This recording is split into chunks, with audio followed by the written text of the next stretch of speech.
ఏపీలో ఇవాల్టి నుంచి కొత్త రేషన్ కార్డుల పంపిణీ ప్రక్రియ మొదలు కాబోతోంది. క్యూఆర్ కోడ్తో కూడినటువంటి స్మార్ట్ కార్డులని అటు ప్రజలకు అందించబోతోంది ప్రభుత్వం. తొలి విడతలో 9 జిల్లాల్లో ఈ కార్డులు పంపిణీ చేయబోతున్నారు.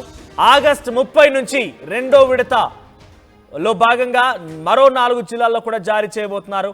సెప్టెంబర్ 15 నుంచి మరో 8 జిల్లాల పంపిణీ ప్రక్రియ ఉండబోతోంది. మొత్తంగా ఏపీ పౌర సరఫరాల శాఖ ఆధ్వర్యంలో ఈ కార్డుల పంపిణీ కార్యక్రమం కొనసాగుతోంది. 1,45,00,000 మందికి స్మార్ట్ రేషన్ కార్డులని జారీ చేయబోతోంది ప్రభుత్వం. సో ఇటు మనం చూస్తున్నాం, స్మార్ట్ రేషన్ కార్డులో ఎటువంటి అంశాలు ఉంటాయనేది మనం చూస్తున్నాం.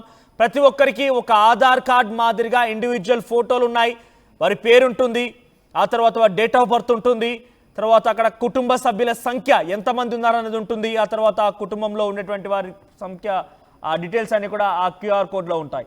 సో ఏ జిల్లాల వారీగా ఎటువంటి రేషన్ కార్డులు ఉన్నాయి ఏంటి అనేది మొత్తం ఇక్కడ మనం ఆర్టీవీ స్క్రీన్ పై చూడొచ్చు. సో విజయనగరంలో ఈరోజు పంపిణీ ప్రక్రియ ఉండబోతోంది. సో దాంట్లో విజయనగరంలో 5,68,277 మందికి ఈరోజు కార్డులు ఇవ్వబోతున్నారు.